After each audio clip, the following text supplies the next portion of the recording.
David Fuller is one of the most disturbing criminals in recent history. He was revealed as the killer of 2 women and had a dark, horrifying past as a necrophile and pedophile.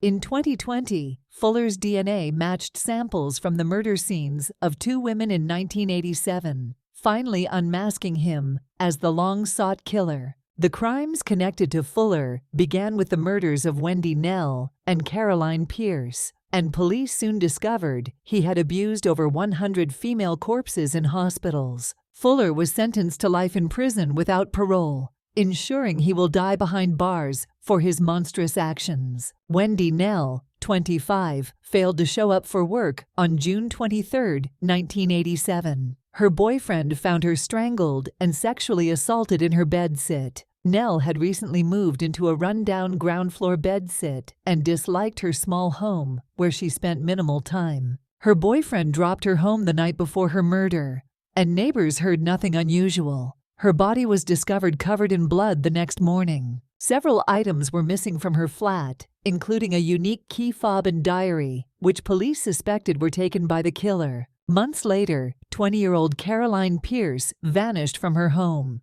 Her body was found 3 weeks later, 40 miles away, with similar injuries to those of Knell. Police launched a comprehensive investigation into what became known as the bedsit murders, but initially struggled due to limited technology and evidence. In June 1987, a suspicious man was seen near Knell's home, but there were no CCTV or mobile phones to track his movements. A neighbor reported a man peeping into homes nearby the night Knell was murdered, but the police were not called at the time. 2 days after Knell's death, a local shopkeeper provided information about Knell's frequent visits to his shop, opening a new line of inquiry. Forensic evidence, such as a bloody fingerprint and a sperm sample, was collected but remained unidentified due to the limitations of DNA technology at the time. In 1999, the DNA sample was tested again but did not match anyone in the new database, leaving the case cold for years. A cold case review in 2007 linked the murders of Knell and Pierce to the same perpetrator through advances in forensic technology. By 2019, familial DNA techniques helped narrow down the suspect list, eventually leading investigators to David Fuller. Police honed in on Fuller, a hospital electrician with a minimal criminal history, after a partial DNA match was found. Fuller was arrested in December 2020, but he initially denied any connection to the murders or familiarity with the victims' workplaces.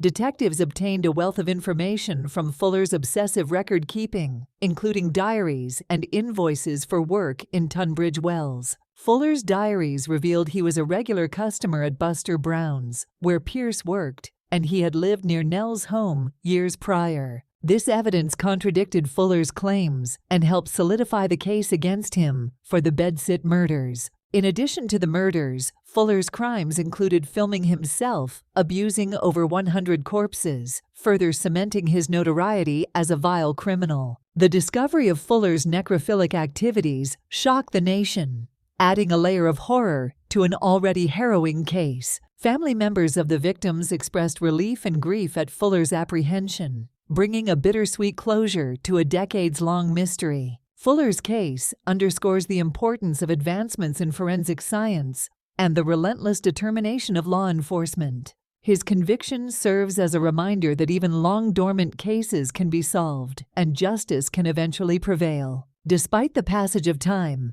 Wendy Knell and Caroline Pierce's families finally saw their loved one's killer brought to justice.